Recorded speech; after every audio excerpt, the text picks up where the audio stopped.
Assalamualaikum warahmatullahi wabarakatuh. Masih dengan gua Bro Rangga, masih di studio Suka-Suka Podcast. Hari ini kita kedatangan narasumber ya dibilang penting juga ya nggak penting amat ya. Dia di dunia perfilman. Dia juga berkarya di film Ganteng-Ganteng Setan ya. Serigala. Oh, Ganteng-Ganteng Serigala, kirain Ganteng-Ganteng Setan ya. Beliau adalah sumber inspirasi buat kita.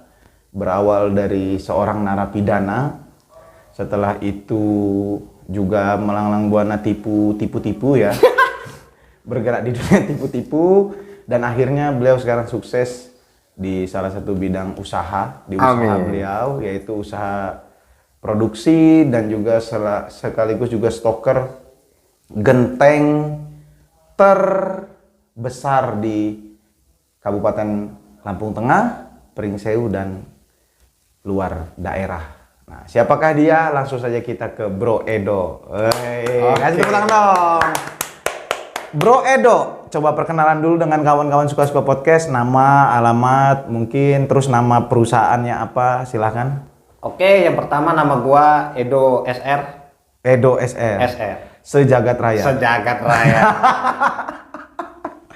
Dan yang kedua, gua asli Kabupaten Tanggamus. Kabupaten Tanggamus. Air Naningan. Air Naningan. Naningan. Datar Lebuai tepatnya. Dan gua sekarang berdomisili di Lampung Tengah, Kecamatan Kalirejo. Nah, dan betul kata Bro Rangga, gua sekarang menjalani usaha menekuni usaha di bidang industri genteng. Jadi kalau para subscribe yang ada pengen tahu lokasi gua, buka aja di Google. Apa di itu Google. alamatnya? Alamatnya Genteng Mantili SDH. SDH. Oke, Bro. Ada nomor gua juga di sana. Ada nomornya ya. Jadi yang nanti buat para penonton atau para subscriber dari Suka-Suka Podcast yang pengen punya mungkin perumahan atau mau bikin rumah, cocok. Atau yang punya usaha jual beli alat-alat bangunan, yang stok genteng, bisa hubungi langsung dengan Bro Edo ya. Dan kita melayani bukan dalam kota aja, keluar kota pun tetap kita layani. Keluar negeri nggak? Lagi dirancang. Lagi dirancang ya. Jadi isi pesawat itu isinya genteng. Iya, betul. Makanya jadi buat kawan-kawan, harga pasti eksklusif ya. Jadi cukup dengan tunjukkan aplikasi YouTube-nya dan saya sudah subscribe Suka-Suka Podcast, maka harga gentengnya eksklusif. Oke. Yang tadinya harga gentengnya 1.500 jadi 2.000. Khusus buat yang subscribe aja. Yang subscribe aja. Nah, ngejilat banget lo ya. Oke, itu tadi biografi seorang Edo. Nah, cuman kita nanti hari ini kita akan ngobrol panjang nih. Kok bisa menjajah dari Tanggamus, nyebrang ke Pringsewu, ketemu saya dan ini kawan saya jelek-jelek begini juga. Ya walaupun Pak Edahnya hampir nggak ada, tapi ya dia juga kawan saya lah. Karena memang dia sudah sukses di dunia genteng, makanya saya mau ngaku. Dan gue juga terpaksa. Jadi jadi hari ini kita akan mengungkap siapa. Ngopi boleh ngopi. Santai kan ya? Santai. Siapa seorang Edo ini, bagaimana backgroundnya, nanti kita akan share dan mudah-mudahan ini akan menjadi motivasi kawan-kawan yang lain. Oke, betul. Jadi Bro Edo ini langsung dari orang kampung ya, asli air Naningan, datar Lebuai sana yang di gunung ya, jalannya penuh dengan lumpur, mendaki gunung lewati lembah. Iya, betul. Cocok kayak Ninja Hattori. Beliau ini dulunya adalah seorang narapidana. Kalau boleh tahu, gimana sih ceritanya kok dulu Anda bisa terbelit dengan hukum? Nah, kalau untuk yang narapidana sebenarnya sih gua sedikit malas membahasnya karena itu sedikit cerita dahulu gua. Cuman karena bro pengen tahu jadi gua ceritain sedikit. Gua nggak ada tindakan kriminal waktu itu dan gua masih muda, gua masih bujang dulu. Gua ngapel dan gua sama kawan gue itu pulang sekitar jam 1 malam. Kawan gue ini kebelet pipis. Akhirnya? Nah, berhentilah gue di komplek, di perumahan. Di kampung gitu ya? Di perumahan, di kota. Di kota. Gue kan pernah tinggal di kota juga. Kirain tinggalnya di kebon terus ya, pernah ke kota? Jadi ketika gue berhenti, kawan gue pengen kencing. Pipis apa kencing? buang air. Buang air. Nah. Nah, pas ketika temen gua mau buang air, gua berhenti. Jam 1 malam, temen gua pipisnya pas di depan rumah orang yang elit, rumah orang kaya lah. Rumah orang kaya. Pagarnya tinggi, tapi ya biasa aja sih tingginya, nggak tinggi-tinggi amat. Ya, kalau 15 meter susah juga. Temen gua pipisnya menghadap ke rumah rumah orang kaya itu, dan yang punya rumah keluar. Kita yang ada di luar diteriakin maling. Terus? Tapi karena kita nggak ngelakuin maling, jadi kita orang nggak lari. Nah, seketika orang-orang ronda datang pada kita dan kita diserbu. Serbu dan akhirnya kita ditahan. Digiring ke kantor polisi. Cuman langsung bebas sih dalam waktu 2 hari, kalau nggak salah 2 hari bebas. Jadi sempat kekurung dulu sehari semalam. Gimana rasanya di penjara? Ya, ada tisu. Pengen nangis nih gua. Pakai baju aja gitu. Baju, ya. Nah, terus jadi pada waktu itu kan keluarga gua minim beneran, minim. Jadi pas gua di sidang dan gua pengen ngomong sama ini, katanya kan orang tuanya dipanggil dan gua nggak mau. Kata gua kalau bisa orang tua gua jangan sampai tahu, karena kan gua tahu ekonomi keluarga gua. Dan akhirnya kawan gua kebetulan orang tuanya mampu dan kita orang ditebus semua bebas. oh gitu. Karena memang kita orang nggak bersalah pada waktu itu dong. Tapi memang juga si pemilik rumah nggak salah sih kalau kata gue sih. Emang wajah-wajah kita ada wajah-wajah kriminal. Ada wajah-wajah kriminal tuh pasti ada satu. Setampan gua gini. Satu ya. Udah orang air naningan. Kita tahu ya, bukan berarti kita melihat zona tersebut memang zonanya yang ini enggak. Tapi boleh ngerokok ya? Boleh, biar tenang, biar antang gitu. Ini udah gemeteran ini, Pak. Jadi sudah ada daerah dari daerah yang di Google Map juga susah ditempuh ya. Setelah itu wajah pribuminya seperti wajah-wajah kriminal gitu ya. Makanya mungkin dia melihat dari kriminal, apa itu? Arogan. Wajah-wajah arogan. Setelah itu kok pas juga buang air kecilnya diembatin ke tembok. Nah, itu dia. Mungkin kasusnya berlapis. Satu, mungkin ada percobaan maling ya. Iya, Kedua adalah perbuatan tidak menyenangkan. Emang tidak menyenangkan ya? Ya gimana juga kalau misalkan mobil lu dikencingin orang, menyenangkan nggak? Atau tembok rumah lu dikencingin orang, menyenangkan nggak? Kalau misalkan senang, besok kita beramai-ramai ngencingin rumah dia. Emang tahu, Pak? Kan di gunung.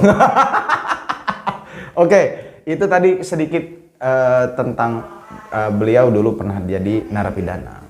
Yang kedua adalah proses beliau sampai ke Pringsewu, karena kita kru dari Suka-Suka Podcast kan di Pringsewu.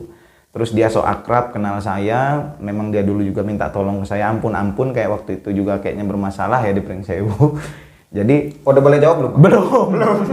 Jadi prosesnya di Pringsewu ini dia tipu-tipu. Apa tipu-tipunya? Ya biasa nyepik-nyepik wanita sehingganya punya seorang istri yang memang grade-nya jauh ya. Artinya lumayan jauh. Kalau bahasa Jawanya katanya ngimping-ngising. Dia mau dapet istri yang sekarang. Bagaikan pungguk merindukan bulan. Terus gimana tuh ceritanya kok bisa kenal sama istri sekarang nih? Jadi awal ceritanya gue main ke Kabupaten Pringsewu, kota 1000 bambu yang kata orang itu. Itu benar-benar kota kenangan buat gue. Asli. Ngeri. Terus? Jadi awalnya gue datang ke kota Pringsewu ini nipu. Enggak sendiri. Sendiri. Kirain baru awal. Kirain nipu. Ya. Gue sendirian datang, gue deketin anak-anak motor, anak-anak tongkrongan, tapi nggak ada yang mau berkawan sama gue. Iya, siapa juga yang mau kawan sama lu? Ya itu kan orang belum tahu gue. Aslinya dermawan gitu. Nah, hingga akhirnya gue kenal ada beberapa anak kesehatan dari teman bini gue. Dan akhirnya dulu zaman BBM, Pak, BBM, broadcast apa tuh? Bagi-bagi pin BB, dapatlah gue pin BB bini gue. Belum jadi bini tapi tuh. Ya, calon ya. Dulu pacaran. Gua dapet, gua kenal bini gua dan ya kita orang jalan baik, kenal lah gua sama Bro Hangga. Sebenarnya gua juga nggak niat sih kenal sama Bro Hangga. Kebetulan dulu kos-kosannya adalah satu kos-kosan dengan kita. Jadi karena kita adalah penghuni kos yang lama, jadi gimana si pengunjungnya harus lapor dengan kita. Iya, dia dulu ngampun-ngampun datang ke kita. Sebenarnya nggak ngampun-ngampun sih ya. Yang ngampun-ngampun itu sebenarnya bukan gua sih, kawan gua. Oh gitu. Ampun bang. Kalau gua mah pede-pede aja, bawa sini aja nggak apa-apa gitu. Tapi kan dalam hati gua, nih kabur kemana nih? Oke, itu tadi di Pringsewu ya. Sehingganya beliau ini memang dulu pekerjaannya apa sih selain dulu pekerjaannya sebelum sekarang nih punya usaha industri genteng gitu. Awalnya apa? Sesudah nikah apa sebelum nikah? Sebelum nikah. Nih, kalau mau diceritain memang harus siap-siap banyak-banyak tisu. Nah, sebelum nikah Anda itu bekerja sebagai debt Enggak, ini collector. kalau mau diceritain harus banyak-banyak tisu karena gua pengen nangis nih. Kanebo bisa, kanebo. Terus. Jadi awalnya gua tahun 2008 itu orang tua gua, bapak gua pasnya, papi biar keren. Ya, papi. Papi gua meninggal. Mm-mm. Dan gua waktu itu masih kecil semua, gua 3 bersaudara. Mm-mm. 3 Lo bersaudara. yang paling tua? Gua nomor 2, abang Nomor gua dua ada. Nah, yang pengen mau sama abang gua bisa hubungin gua kan? Oh, belum punya. Masih bujang. Masih bujang. Gua dulu keliling kerjanya, Pak. Hmm. Keliling serabutan apapun gua kerjain. Jadi buat motivasi yang buat nonton para pengangguran yang nonton, jangan pernah putus asa, berusaha kayak gitu. Karena nganggur juga kalau ditelatenin hasilnya lumayan. Nah. Jadi gua dulu tahun 2011 gua ada masalah juga. Gua dulu terus terang kriminal. Orang yang bermasalah. Nah, bermasalah. 2011 gua ada masalah dulu dan gua harus pergi dari Lampung supaya masalah gua kelar. Gue pergi ke Bengkulu merantau bermodalkan 1 HP Nokia. Boleh kan sebut merek? Boleh. Nanti disensor. Nah, 1 merek HP dan gua jual buat modal gua naik bus ke Bengkulu dan gua di Bengkulu itu belum tahu arah dan tujuan. Nggak jelas. Dan akhirnya gua di Bengkulu itu gua semua kerjaan gua kerjain. Dari mulai nyopet. Enggak. Enggak. Yang kriminal enggak. Oh, maling nyopet Enggak, bukan. enggak. Karena kalau dilihat dari mata-mata dan wajah-wajahnya memang pekerjaannya itu yang pasti. Itu kan barusan mau direncanakan. Oh, barusan mau direncanakan. baru rencana ya. Iya. Baru rencana. Jadi kerjaan kayak nguli. Nah, gitu dulu ya. nguli. Jujur gua dulu walaupun gua tinggal di keluarga yang serba minim, tapi memang gua dulu sangat dimanja. Stylenya tinggi. Sangat dimanja dan gua juga nggak mau kalah sama kawan-kawan gua. Banyak tingkah intinya. Gua tinggal di Bengkulu, gua pernah kerja di rumah makan 2 minggu tanpa gaji. Gua hanya dikasih makan dan tempat tinggal.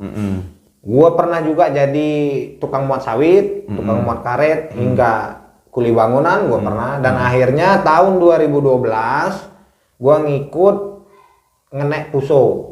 Jadi pernah jadi kenek juga. Pernah jadi kenek puso. Jadi Jadi buat puso-puso yang ada di Bengkulu, lintas Sumatera, lintas Timur.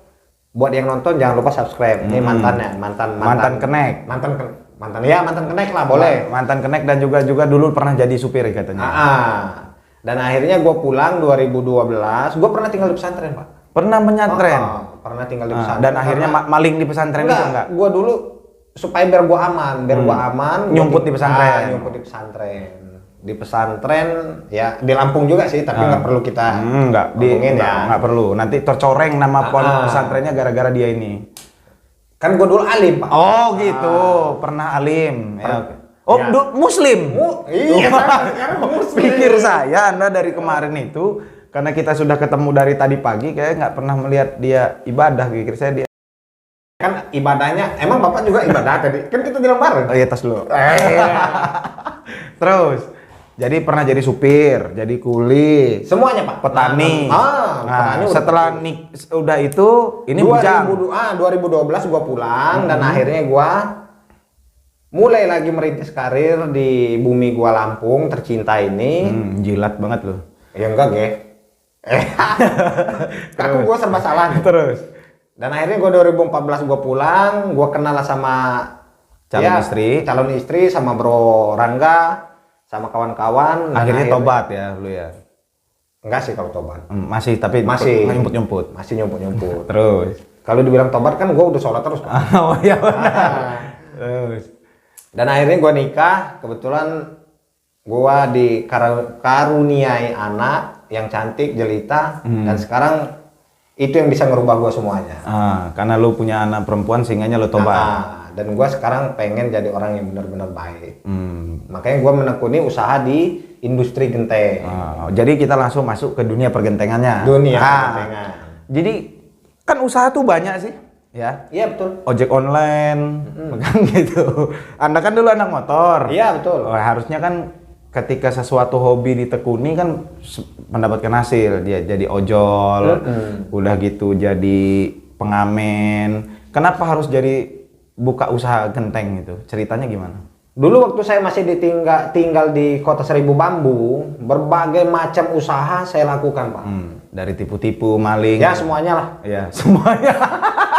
Kan dulu nipunya barang Bapak. Oh iya bener juga. Benar. Semua usaha dagang. Kalau istri kan memang paknya di medis. Dunia kesehatan. Nah, itu yang saya bilang tadi di awal bahwasannya dia ini dapat istri itu kayak pungguk merindukan bulan ya. Dia seorang gembel terus dapat seorang tenaga medis. Kalau gembel kurang pas, Pak. Apa? Gelandangan. Ya, mungkin bisa jadi. Gembel kan, tapi penampilan udah keren ya, Pak. Ya, mirip kayak marinir air tawar kalau gitu. Oke, terus jadi kenapa harus genteng? Karena memang kalau genteng itu turun menurun, Pak. Dari mertua saya turun menurun. Oh, jadi ini warisan? Ya bisa dibilang seperti itu. Ilmu warisan. Kebetulan dimodalin sama mertua saya. Dan istri saya pun mendukung dan alhamdulillah. Kalau awal saya bikin genteng itu 2018. Saya pernah mengalami kegagalan, Pak. Ya nggak ada ceritanya orang usaha terus langsung sukses. Dulu Pak, itu kan dulu. Saya pernah mengalami kegagalan, tapi istri saya terus ngasih semangat. Support ya. Support. Ayo semangat. Dan akhirnya saya coba bangkit lagi dan alhamdulillah walaupun belum semuanya tercapai sekarang ini ya alhamdulillah sudah jalan. Sudah jalan dan pengiriman kita pun sudah mencapai ke luar kota. Keluar daerah ya. Paling jauh di mana? Jauh sampai ke Malimping, Rangkas, Serang, ke Cikupa, Tangerang sampai ke Palembang, ke Jambi udah pernah. Oh, pernah juga ya. Berarti memang genteng SDH ini sudah tidak diragukan lagi secara kualitasnya. Insya Allah namanya barang yang seperti itu kan insya Allahnya keluar ya Pak ya. Ya. Karena kita orang Islam. Kalau untuk menjamin, insya Allah kita jamin. Cuman ya namanya barang seperti itu nggak seutuhnya kita jamin. Dalam artian ya namanya musibah kan kita nggak tahu. Apa memang ada gangguan alam atau seperti apa? Memang itu. Mungkin. Cuman sejauh ini belum ada yang komplain tentang kualitas genteng kita. Alhamdulillah. Alhamdulillah. Alhamdulillah. Jadi dalam proses manajemen genteng, Anda itu sebagai apa? Owner? Ya bisa dibilang seperti itu. Ownernya. Sekarang ownernya ya. Iya. Terus membangun linknya kan sulit. Karena jual genteng itu nggak kayak jual gorengan Pak. Dijajar di depan terus ada orang beli. Dan juga tidak semua orang juga mengerti genteng buatan Pak Edo ini memang kualitasnya bagus. Jadi teknik marketing apa? Teknik pemasarannya seperti apa yang bisa dilakukan oleh Bro kalau Edo? Untuk teknik penjualan itu tergantung dari skill ownernya Pak. Jadi kalau saya dulu saya keliling ke keluar kota. Ngampas gitu ya? Ya bukan ngampas. Dalam artian saya coba marketing. Tawar-tawarkan. Menawar-nawarkan. Ya itu kayak yang saya bilang dulu. Kita pernah gagal. Begitu kita kirim. Ada masalah gentengnya. Dan akhirnya lama-kelamaan semakin banyak semakin meluas.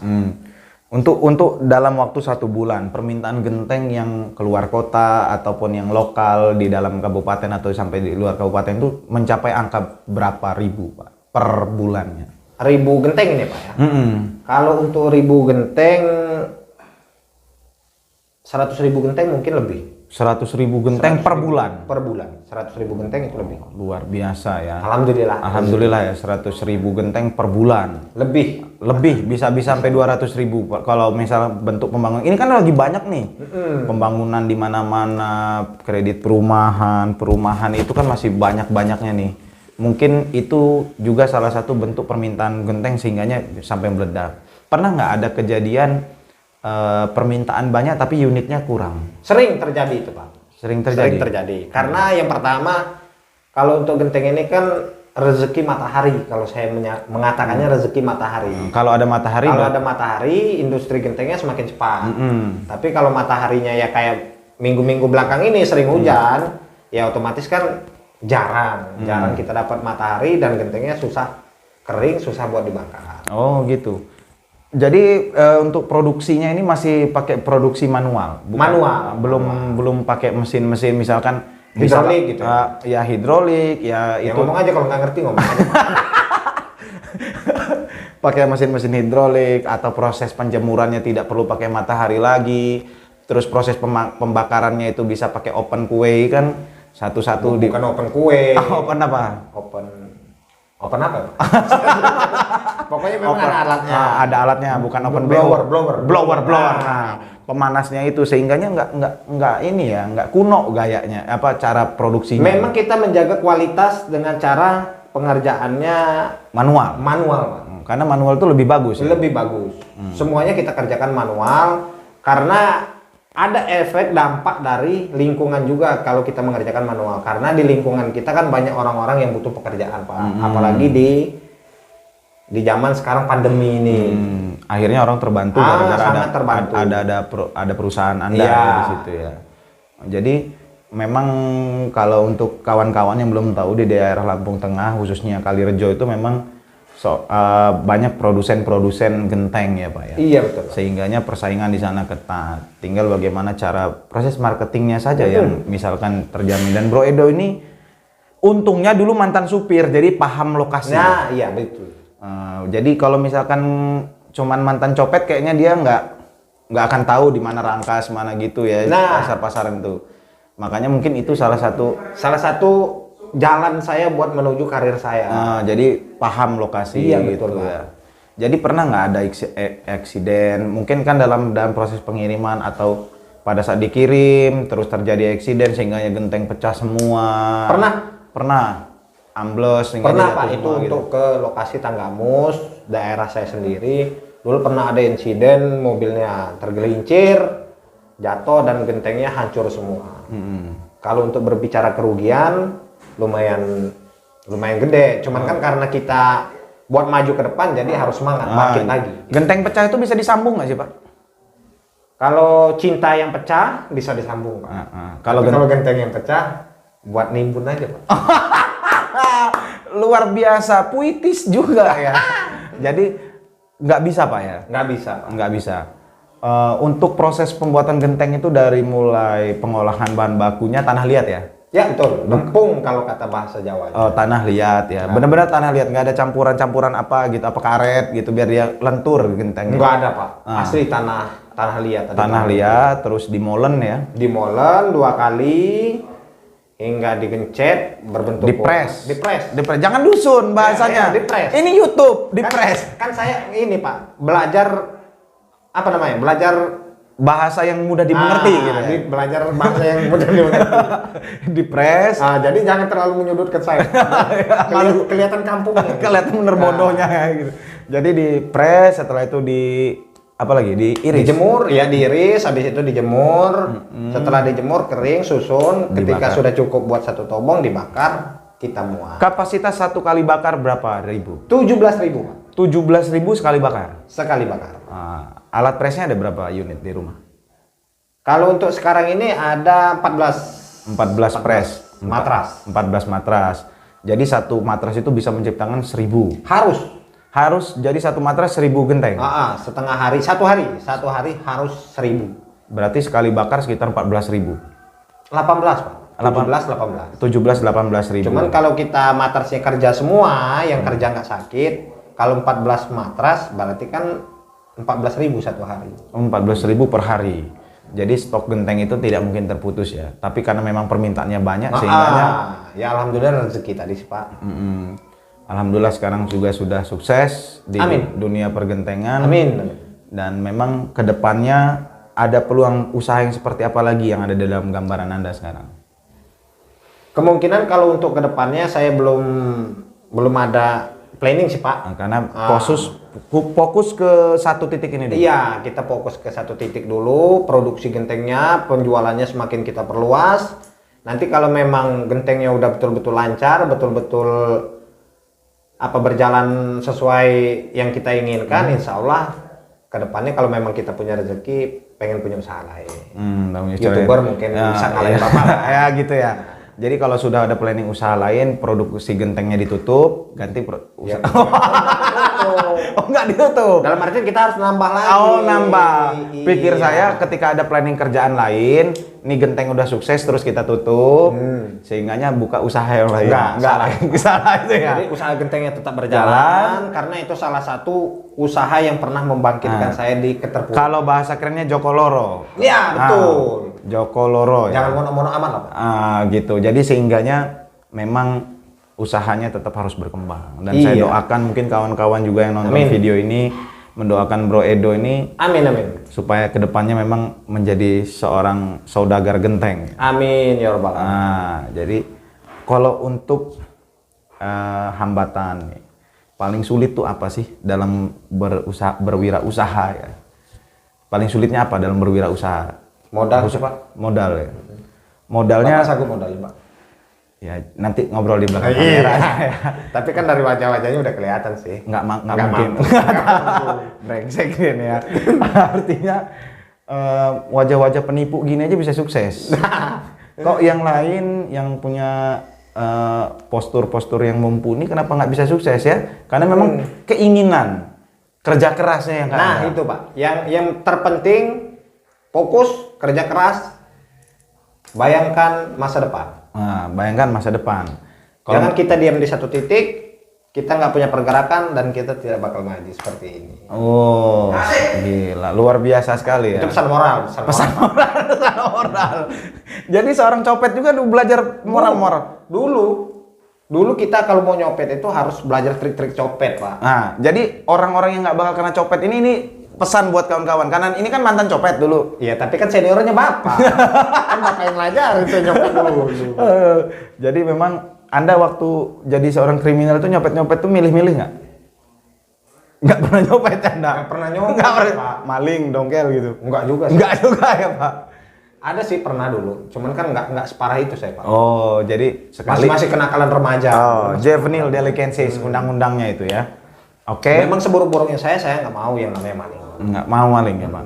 Ini pesan buat yang muda-muda, kaum Adam khususnya, Pak, ya. ya. Yang masih seneng-senengnya Nyopet. ugal-ugalan. Oh, ugal-ugalan. Yang paling anti itu satu yang harus kita hindari, satu narkoba. Kedua curi mencuri. Dan ketiga Tipu-tipu. ya tipu. Itu kalau bisa jangan sampai terjadi. Tapi kan Anda sukses menipu. Bisnis apa tuh, Pak, nipu? Nipu istri Anda berlagak seperti seorang saudagar gitu. Itu kan skill, Pak, skill. Memang kebetulan kan kita punya penampilan, Pak. Kita punya penampilan. Dan mendukung. Istri kita juga kan Ketipu akhirnya. Ketipu. Akhirnya mau nikah, setelah nikah tahu aslinya gitu kan. ya mungkin sekarang juga nyesel sih, Pak. Tapi kadang udah punya anak ya jalani lah ya. Makanya saya dulu buru-buru pengen punya anak, Pak. Jadi biar dia udah punya Begitu anak. sadar udah punya anak gitu. Oh, gitu ya. Namanya orang tua kan pasti kalau mau apa-apa tergantung sama anak. Kan gitu, Pak. Iya. Boleh. Ini kalau di studio Suka-Suka Podcast biasanya ada closing statement. Apa tuh, Pak? Diperjelas. Kalimat penutup. Jadi bisa motivasi, bisa saran-saran atau bisa promosi yang bagi boleh terserah. Oke. Kalau untuk kata-kata penutupnya, terus berkarya, terus berusaha, bangkit dari tempat tidurmu, lakukan yang terbaik buat masa depan. Waduh, paten kali. Itu teksnya ada di depan Pak tadi, makanya lancar kali. Nggak ada kosong-kosong. Jangan lupa, Pak. Apa? Yang mau pesen genteng mantili SDH, produksi, paten, asli dari pengrajin langsung, hubungi 0 boleh 0823 7126 9490. Nanti ada di bawah. di deskripsi ada kita sertakan nanti nomor teleponnya Bro Edo, seorang pengusaha genteng SR SDH. Edo SR. Edo SR Sejagat Raya. SDH itu ada kepanjangannya nggak Pak? Sederhana, Pak. Apa itu? Sederhana. Oh, jadi genteng sederhana gitu. Disingkat SDH, bukan SDR. Ya itu mah kalau masalah itu saya kurang tahu, Pak, karena kan warisan. Oh, bisnis warisan. Iya. Kita kan hanya meneruskan. Hanya meneruskan ya. Setelah Anda teruskan meningkat atau menurun? Alhamdulillah, Pak. Menurun. Gitu. Alhamdulillah gitu aja. Enggak Enggak dong, Pak. Oh, pastinya ada peningkatan. Makin berkembang. Ah. Alhamdulillah makin berkembang. Alhamdulillah ya makin berkembang ya. Betul. Jangan stagnan, diterusin jadi stagnan. Ini edisi cari muka sama mertua bagaimana ini? Ya, kalau itu mah tergantung dari saya ya, Pak. Oke, mungkin itu podcast kita hari ini. Terima kasih Bro Edo sudah datang di studio Oke, kita sama-sama. yang mewah ini. Biasa aja, Pak. Biasa Biasa aja. aja. Yang bergelimangan cahaya Iya, dengan betul. alat-alat yang mendukung ya. Di Iya, rumah betul. Anda kan nggak ada kayak gini. Ada, Pak. Apa? Lampu ceting. Batok. Batok ya. Yang memang sudah oke ini memang sudah dengan segala bentuk kekurangannya. Jadi kawan-kawan jangan lupa like, comment, and subscribe di Suka-Suka Podcast. Kalau yang mau pesan genteng silakan hubungi Bro Edo. Nanti ada di deskripsi ya. Thank you for your watching. Bila bisa bila pas tabi. Assalamualaikum warahmatullahi wabarakatuh. Tabi pun. Assalamualaikum. Tabi pun. Iya.